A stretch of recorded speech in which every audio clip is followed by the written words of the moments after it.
You're listening to The Corbett Report. CorbettReport.com. Welcome, ladies and gentlemen, welcome to another edition of The Corbett Report. I'm your host, James Corbett of CorbettReport.com, coming to you, as always, from the sunny climes of Western Japan, here on the 12th day of July, 2013. Welcome to episode 275 of the Corbett Report podcast, Solutions, Boycotts, and Buycotts. Well, the basic premise of today's episode is so remarkably simple that even a child could follow the logic behind it. So let's think of a case example. Let's imagine a morbidly obese man who goes to eat at McDonald's every single day. And at a certain point, he realizes that there may be some linkage between the crap that he's ingesting at McDonald's and his morbid obesity.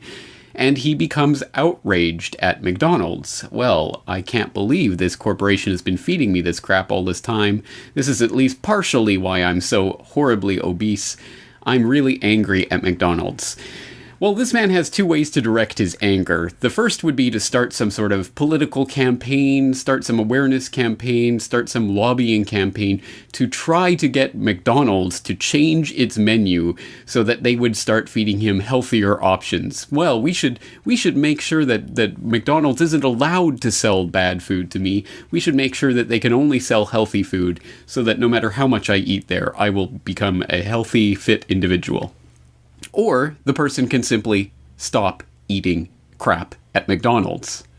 I don't think, again, it takes very much contemplation to understand which of those two methods is more effective. And yet, when it comes to the idea of fighting the New World Order that we talk about here on the podcast regularly, the concept of actually taking personal responsibility for what we can affect at our own local level still seems to fly over the heads of many people. Actually, I don't think it really does. That's a cop-out. It doesn't fly over their heads. They just don't want to do it because taking personal responsibilities for one's actions is never a fun thing to do.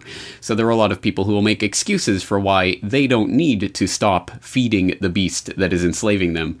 What they really need to do is make sure that the government will come in and regulate that beast, or that they'll ask the corporations on bended knee, oh please, pretty please, stop enslaving us. No, the personal responsibility that we all have to take is, I think, one of the key cruxes of this entire issue. And again, a child could understand this logic. So let's take a look at an extremely effective presentation of this particular piece of reasoning that I'd often turn back to. It's from a piece that Tony Cartolucci wrote on Land Destroyer Report last year in October. And I think he frames the entire position in a very, very eloquent way. So let's turn to this article called Self-Sufficiency, a Local Solution to a Global Problem. Quote, "When thinking about solutions, many are quick to cite organizing a protest and taking to the streets. Let's for a moment consider the mechanics of a protest, what it might accomplish, and what it may leave to be desired. Take Glenn Beck's disingenuous 2010 Restoring Honor event in Washington, D.C. It drew thousands of honest, well-intentioned people from all over the United States.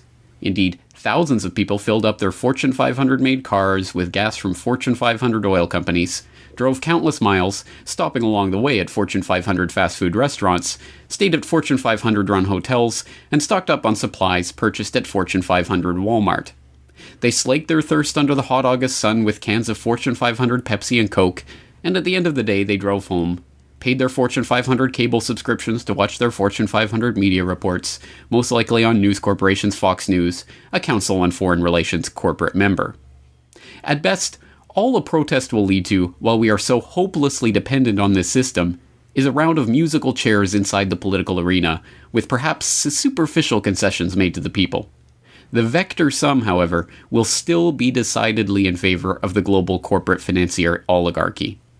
If we understand that the fundamental problem facing not only America, but the entire world is a global corporate financier oligarchy that has criminally consolidated their wealth by liberalizing their own activities while strangling ours through regulations, taxes, and laws, we should then understand why events like Beck's Restoring Honor are not only fruitless, but in fact counterproductive. We should also realize that any activity we commit ourselves to must be directed at this corporate financier oligarchy rather than the governments they have co-opted and positioned as buffers between themselves and the masses.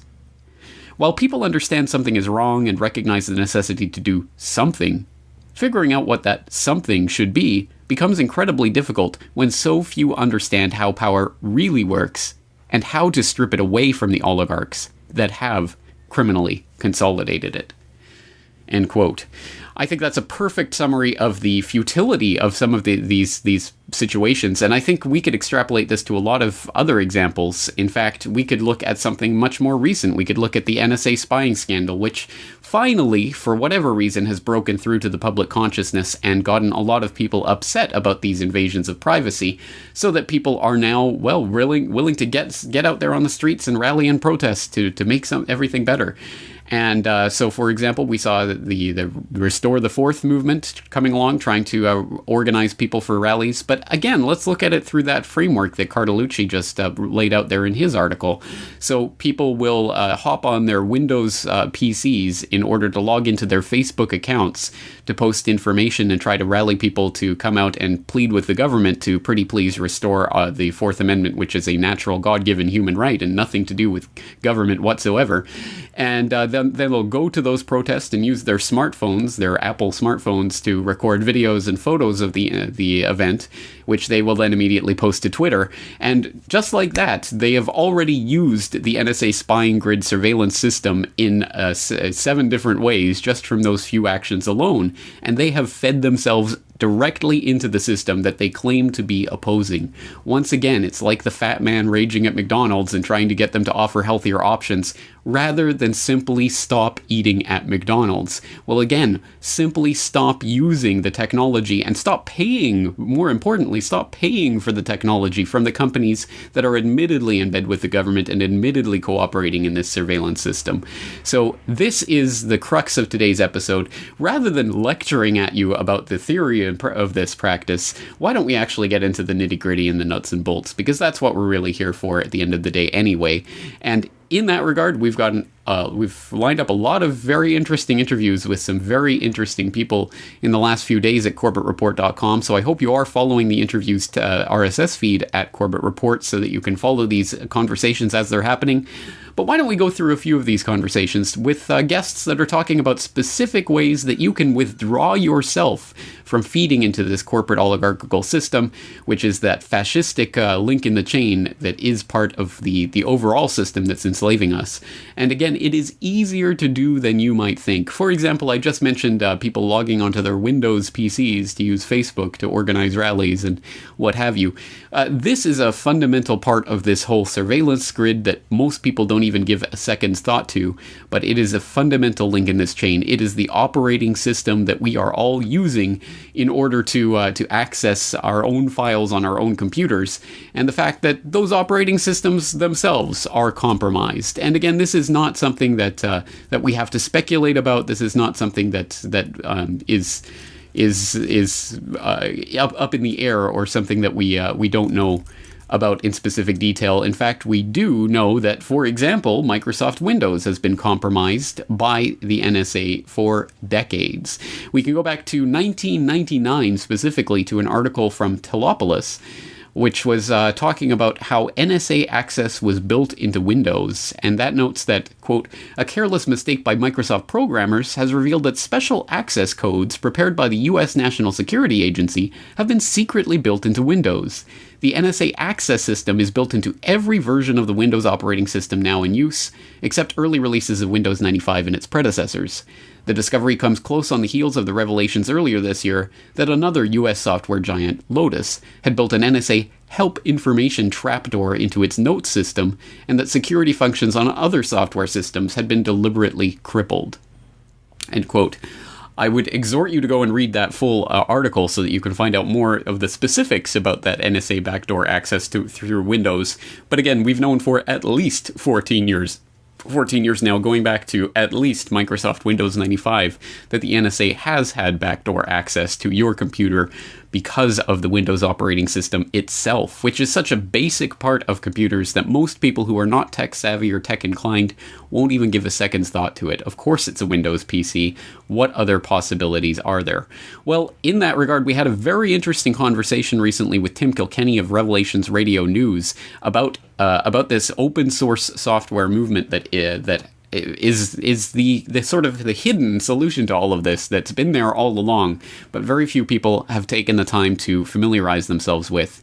And this is talking, of course, about Linux operating systems, also open source software that provides a counter to this proprietary software. For people who are confused about those terms, I'll ask you to go and listen to the full conversation. But why don't we just listen to a portion of that conversation with Tim Kilkenny, where we were talking about how easy it is these days to switch over to an open source software environment. Sure, I did an experiment about a year or two ago and just ran nothing but open source, everything. I ran open sourced operating system, open source software, and it's actually, in this day and age, much easier than people probably think. Linux has this reputation for, you have to go in the terminal and enter these lines of code to tell your computer what to do. Not anymore. In this day and age, there are some really easy ways to switch to open source software. The most popular of which is Ubuntu. And it, just like you said, you can go to a website, which is ubuntu.com, and you can get a live version of the CD. You download it. It's an ISO. And you just make it a bootable CD. If you're on a Mac system, you just right-click. If you're on a Windows 7, I think there is an option where you can make it a bootable CD. You download it, you shut your computer off, you turn it back on, and you can actually try out the interface just with, from the CD and, see what, you would like, if you would like it. And there's all kinds of videos on YouTube, people sitting their parents or grandparents down to try Windows 8 and then to try Ubuntu or Linux Mint or one of these.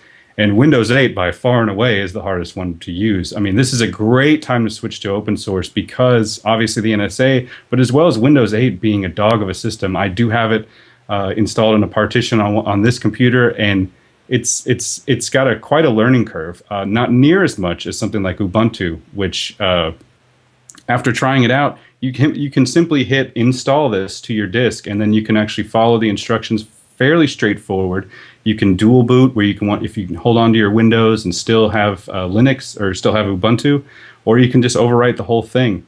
And you can get screenshots, you can watch videos that show how to do this. It's quite easy these days, and in my opinion, a prettier. I mean, I have an eye for these things, and it's just a prettier software. It's there's a lot of different pluses to it. It's no longer entering a bunch of code to be able to run your computer. Well, of course, that's the operating system, which, of course, is kind of the base, as we were saying, for all the applications. But then there are the actual applications that people want to use themselves, the actual programs. When it comes to that, it can be much more difficult to be open source, only open source, but not as difficult, again, as people might believe. And for people who are wedded to things like Microsoft Office, it's really important to understand that there are things like OpenOffice, which I use myself. Why on earth would you pay Microsoft for a program which is equally as good and equally as proficient in a completely open source format that's freely available for download? So let's talk about some of those alternatives that people can be using. Absolutely. Well, I actually just found this website today, James. I want to tell you about it. It's prism-break.org. And prismbreak.org is a website that shows all of the software needs that you might have or uses that you might have on one side, and on the right side, it has a open source, free and open source version of those. So, of course, you mentioned the number one thing people say is, "Oh my gosh, I can't do without Microsoft Office." That's the one. And for casual users, even that's the most important thing that they have, something they can look at Word documents or Excel in. OpenOffice is pretty good. It was recently purchased by Oracle and whatnot. A bunch of the developers jumped ship and made LibreOffice, Libre Office, which is, of course, I think it's Latin for liberty. That's a really good one. It's really good software. There's a few others. If you need Photoshop, there's of course GIMP, which I know you use. If you need Adobe Illustrator, there's Inkscape. If you need Microsoft Outlook. There's, of course, Thunderbird. If you need an audio editor, I know there's Audacity. I think you also use that. And then there's even a video. There's a couple of video editors. I don't have them offhand, but there is a four-dimensional or a 3D editor called Blender, and it's just as powerful as any software you could possibly use. So there are open source alternatives to these things. They're free, therefore they don't have a lot of advertisements. People don't know about them. They have to go out and seek them. You're not going to see an ad for Ubuntu, when you're watching the Super Bowl or whatnot. These things, you just have to seek them out. But there are large numbers of communities who are dedicated to these things, who put their whole lives into running these things. Yeah, I mean, we've talked about on my show, and I know you talk about it a lot, is hackers and whether they work for the government, but they all generally use Linux. They're developing software. They're using open source software because it's the safest.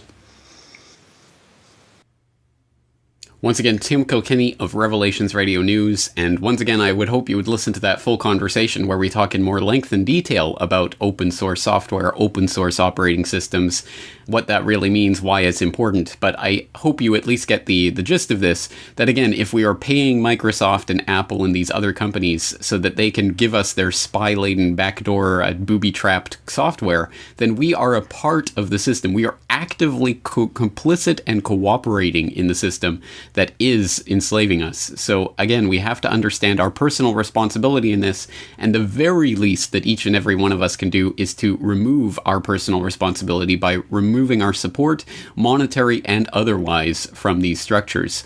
Another good case in point example while we're on the subject of IT is Google, because of course, as everyone knows, it's one thing to have physical security of your own computer in terms of your own operating system and your own software, but once you log onto the internet, you start interfacing with all sorts of, shady and creepy customers like Google and Facebook and others. And again, it's important to understand that there is a documented, admitted, 100% on the record, secret relationship between Google and the NSA, which is officially acknowledged, although the federal district courts have ruled that you, the American people, do not have the right to know any details about that relationship. Yes, Google and the NSA are in bed, but we can't tell you anything about it. So again, this is not speculation. When you use Google, you are directly giving your information to the NSA. You might as well be handing it to them on a silver platter. And once again, you are actively cooperating and complicit in the feeding of the beast that you claim to be raging against every single time you use Google or Facebook or any of these other insider globalists, Fortune 500, CFR, Bilderberg connected organizations. So, and again, Bill Gates is a Bilderberg attendee, and et cetera, et cetera. So again, the question becomes, well, Google is just, Google means to search. It's become a verb in the English language. Surely it is the only option available. And some people might know of some alternatives like Yahoo or Bing, but I'm here today to tell you that no, there are other examples. So once again, I often talk about it. I'll talk about it again. I personally use startpage.com for my searching. Startpage.com has a wealth of privacy settings and options and a policy that guarantees that they do not record IP addresses and that they do not record any information about any of the searches that are conducted on their systems. This is absolutely light years 100% different from any other search engine that's out there, really fundamentally. And I had the honor recently of talking to the US Media Relations spokesperson for startpage.com, none other than Dr. Catherine Albrecht, who I'm sure many of you are familiar with for her excellent work exposing the RFID enslavement system, the biometric control grid that's coming in through RFID and customer loyalty cards and all of that. She's written, for example, Spy Chips, which has also been widely circulated online through interviews and lectures and documentaries and the like. So I hope that people are already familiar with Dr. Albrecht. She's also on the board with startpage.com because when she first found out about the search engines and how they were logging and detailing, cataloging and databasing and tracking all of the information on all of their users, she got freaked out. She scoured the world looking for a search engine that didn't do that and found xquick.com that's based in the Netherlands and thus not subject to any US laws or any Patriot Act or anything of that sort. And xquick has expanded into Startpage, which is a kind of sister search engine, Xquick being a meta search engine, and Startpage basically scraping Google for Google results, but not giving any of your data or information to Google. So that's the long and short of Startpage. And earlier this morning for me here in Japan, I had the chance to talk to Dr. Albrecht about Startpage and some of the features that it offers people in terms of stopping the 100% panopticon surveillance spying that Google is 100% in conjunction with the NSA doing on everyone. So Xquick, which has been around since 1999, is what's called a meta search engine. We take your search query. I now work for the company, by the way. I fell so much in love with them. I said, I've got to help you.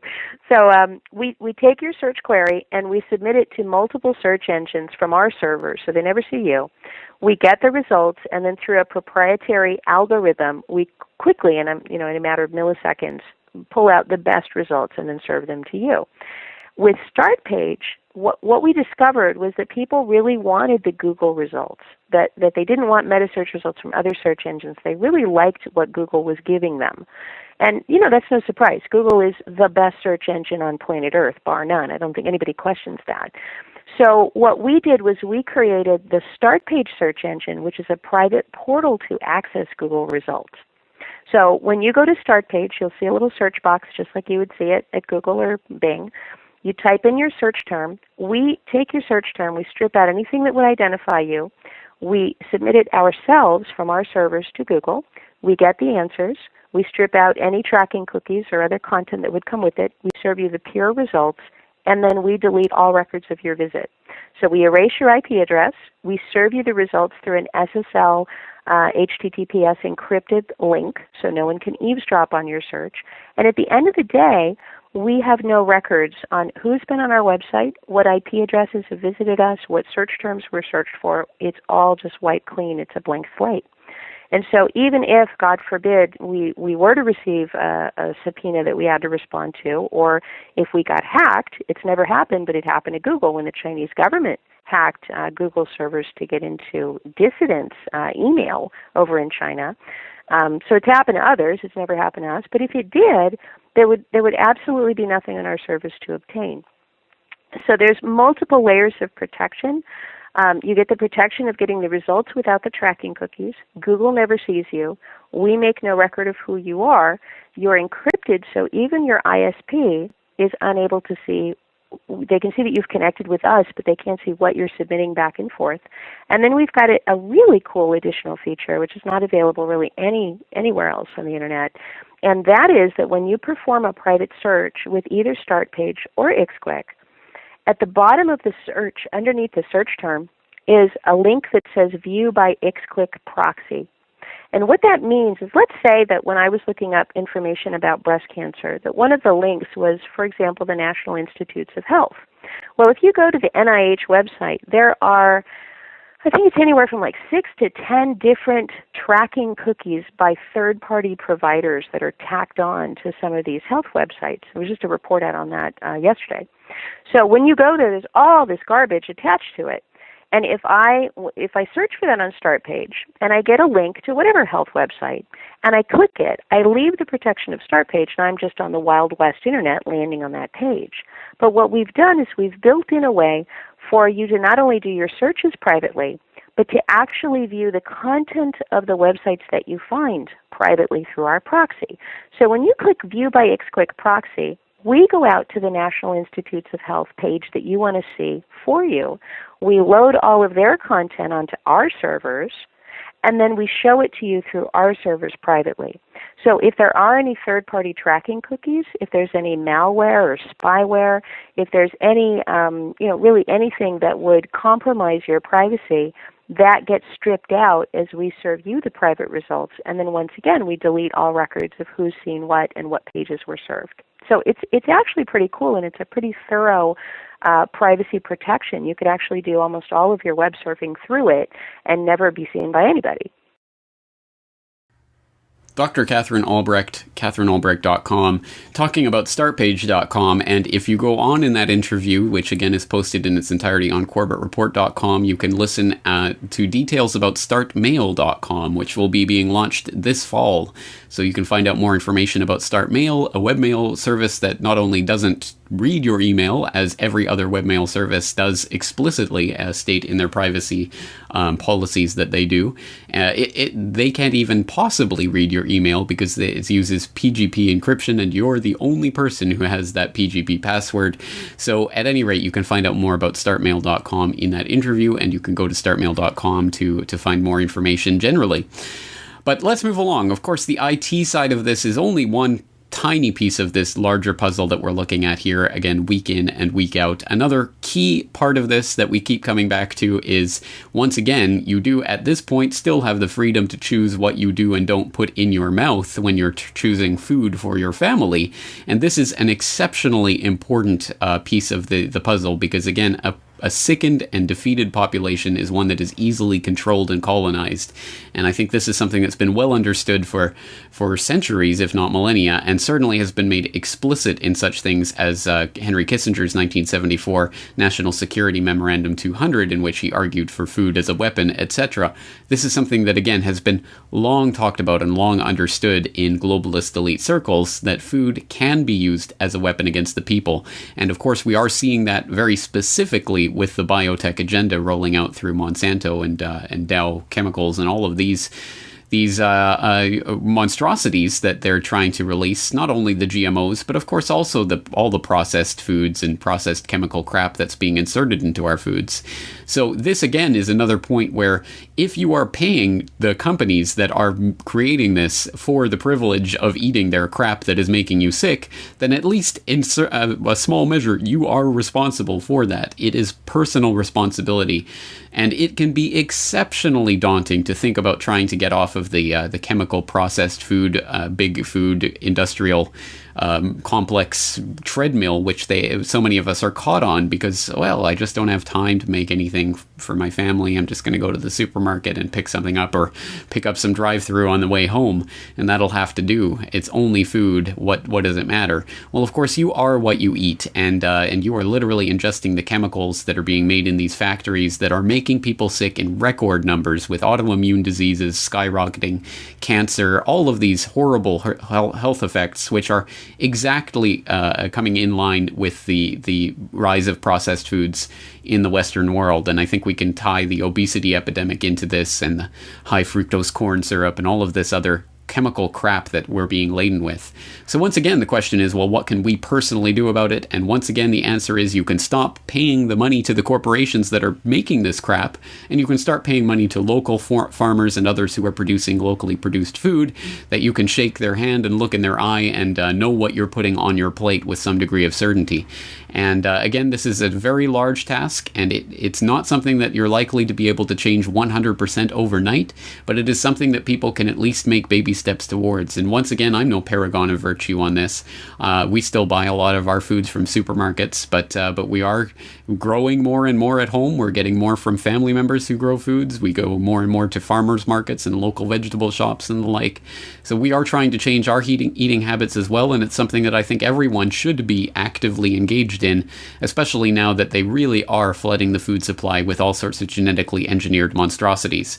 So once again, rather than simply lecturing on the utility for this, why don't we talk about the process of how to actually go about doing that? And that's something that I had the chance to talk to James Evan Pilato, of course, of MediaMonarchy.com, co-host of New World Next Week, and his girlfriend Cassie Cohn, who joined me after recording this week's New World Next Week, which, by the way, has only been released in audio form because of some technical difficulties on the video side. But after that conversation, we were able to record a conversation between the three of us talking about what James and Cassie did and how they managed to help get off of that big food system and are now sourcing much more of their food locally and organically. I was really, really scared when I left the grocery store because actually New Seasons gave us a 20% discount, which made a huge difference, especially on foods that are already perceived to be more expensive. how do we do it? That being said, this is another area where my mom is definitely the expert. My mom they budget their food on my dad's retirement, so it's pretty minimal, and she manages to eat organic and build a menu for two. And the biggest most important component, and we actually need to get better at this, is planning ahead. Little obvious things that all good moms will tell you. Look at the sales. Look at your bulk beans for protein. You don't have to have, like, meats are much more expensive. Yeah, we've started, and it's fun. And I think, like anything, once you start to get into it and do it a little bit, it starts to become a little more addictive.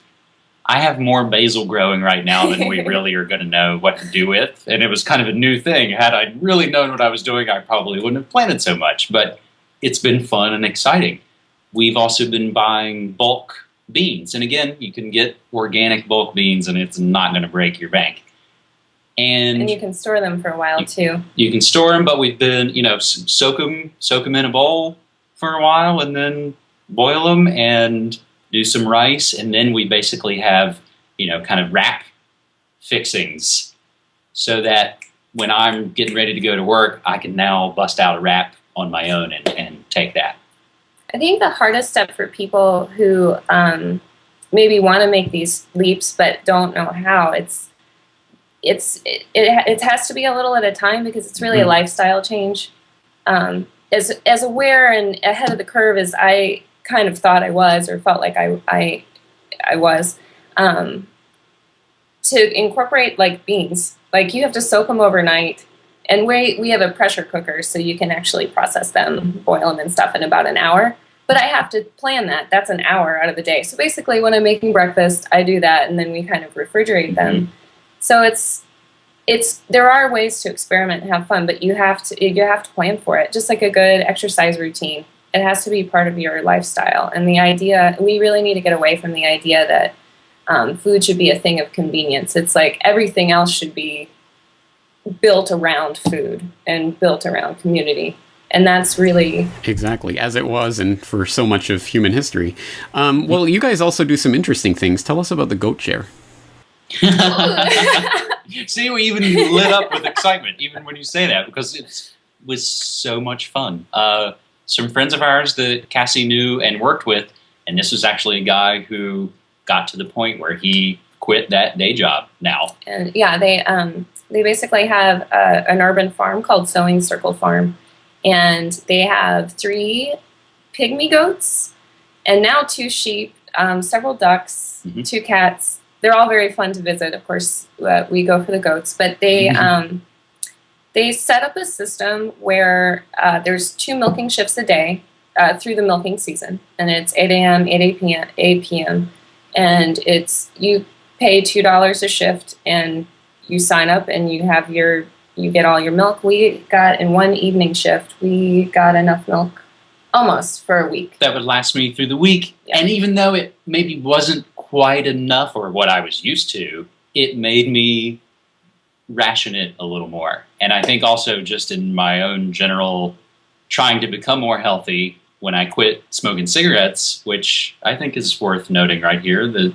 coming up Monday will be my 1-year mark, July 15th.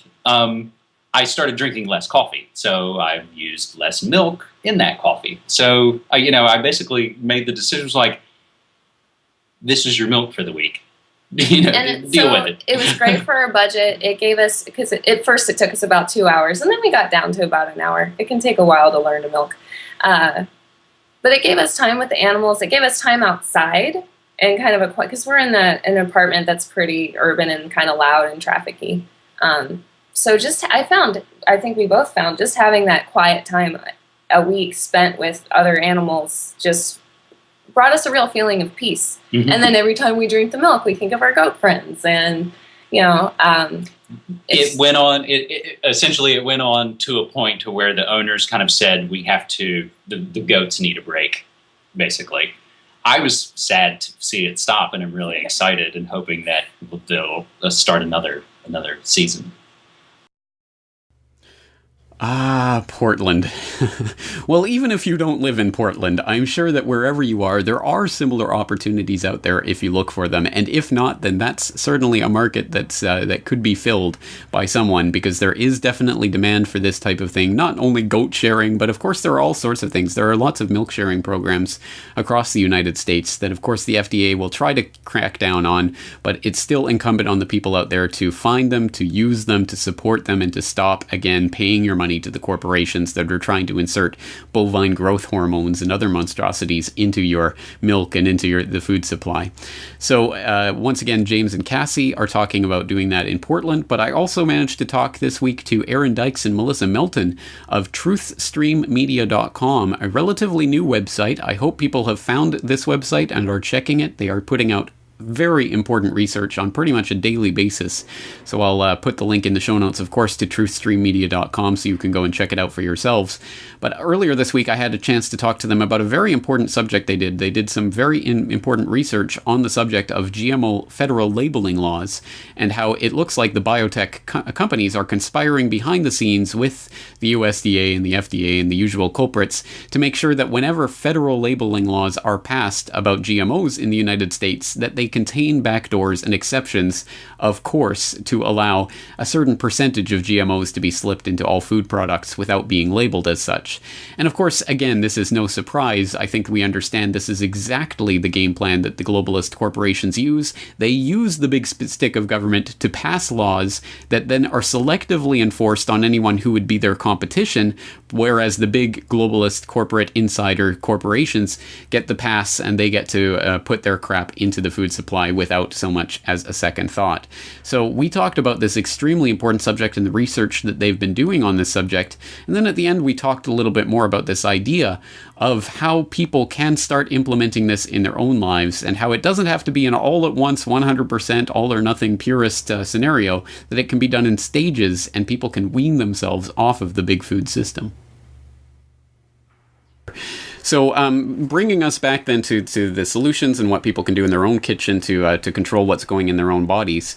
I guess a lot of people understand this intuitively, understand that this is really the solution, but are put off by the fact that this is such a huge change to implement. It's so much easier just to go to the supermarket and just pick up whatever kind of processed crap they're selling than it is to actually change your habits. What can you say about that? And for people who are discouraged by this, do they have to do it 100% all overnight, or can they do this in stages?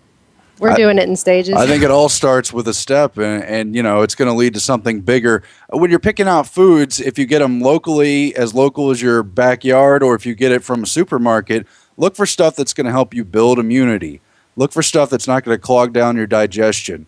Focus on clean sources of protein before you go to the carbs and the various wheats and pastas, because really that whole grain department... I think it's the majority of the middle of the supermarket, isn't it? That's basically all processed and filled with crap. Sure. So start on the outsides. That's another good hint. And you heard Napoleon talk about an army moves on its stomach. Well, a population also moves on its stomach, and those in power have been using food as a weapon for a long time. Feeding us stuff like grains, they found basically works as an opiate. It keeps people complacent, and it makes you hungrier. It becomes literally opiate of the masses. You also eat more, but cytotoxin in your brain. The type of foods you eat are going to determine, to a certain extent anyway, the kind of behavior you're going to have and the kind of attitudes you're going to have towards the social order. Well, and the thing about organic, too, people say it's too expensive, I can't afford it. I mean, it is all we really have right now.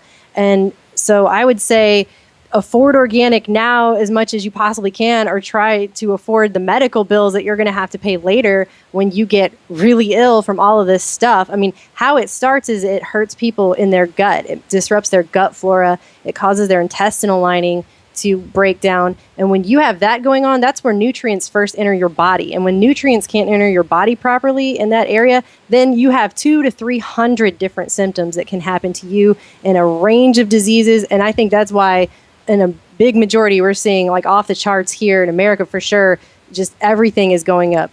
Everything, every kind of disease, disorder, Alzheimer's, cancer, I mean, you name it. And bottom line, you want to stay out of the hospital at all costs. Try not to go there. And if you have to go there, get out literally minutes, seconds, as Allopathic quick as you medicine can. is not trying to heal you. It is trying to mask your symptoms so that you will come back for more later. I mean, that's really all it can do.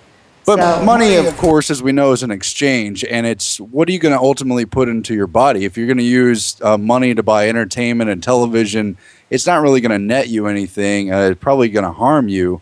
You've got to be putting some things that are building health and longevity into your body, even if you don't want to live, at least so you can think straight. Nice. It's some world they've got built. It's true. Well, an ounce of prevention worth a pound of cure, and that's absolutely the case for food as well. All right. Well, we've touched, I think, on all the bases. Anything else that you'd like to bring to the listeners' attention regarding GMOs and what people can do about this? It's an incredible battle. I would cite again the words of founding father Dr. Benjamin Rush. Well, I don't have his words exactly, but he said to the effect that if we don't institute the liberty of food and medicine to put into our bodies, that individuals can choose and that it's an individual right, if we don't recognize that, it's going to become a food and medicine tyranny. And because we didn't institute that in the U.S., we've definitely seen that on the rise. And there is a medical food industrial complex. Pharmaceuticals are very much in bed with all of that. And they want your soul, they want your body, they want your money. And I personally would disengage at all costs if possible. That, and I think that people don't seem to realize that in the time of the Great Depression, things were really bad here. But a lot of people were self-sufficient. They were growing their own food. They had farms. Now we've got something like 96% of the population relying on the other 4% for their food. And that's something that people need to really think about, because as that number gets smaller and smaller of the people producing the food versus the people depending on it, then the amount of freedom you have as to what goes into that food is going to become less and less. I mean, they've got things here now called food printers where you basically just put a glop in there and it prints out something that looks like food. I mean, eventually we're not even going to know what's being put into what we're eating at all. I mean, we barely do now. So we need to think about getting more self-sufficient on every possible level we can. And even if you've got a small space, there are answers out there, lots of research that can be done for that. So that's what we're going to try and do. And we just hope everyone else will too, because the more people that do that, the less power this system has to control us with our food. Once again, Aaron Dykes and Melissa Milton of TruthStreamMedia.com.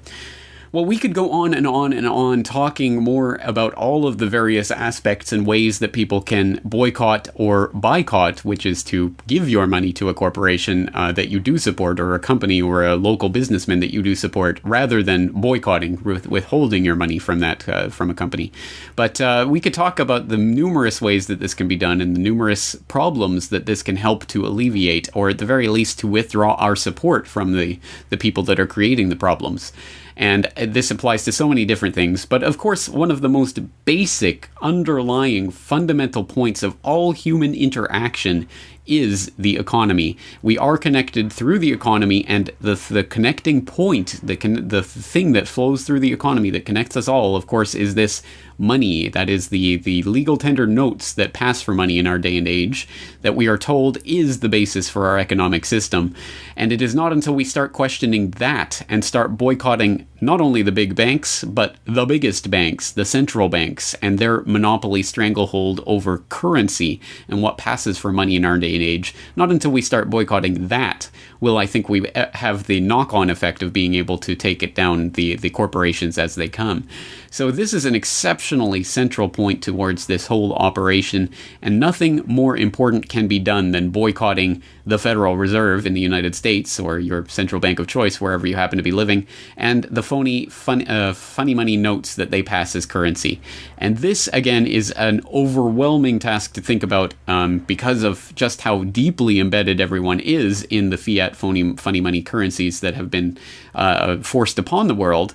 But again, it's the type of thing where we can start finding the pressure points and start withdrawing our participation from that economy and putting it into other alternative currencies. And this is an exceptionally fundamentally important point that I've talked about quite a lot on the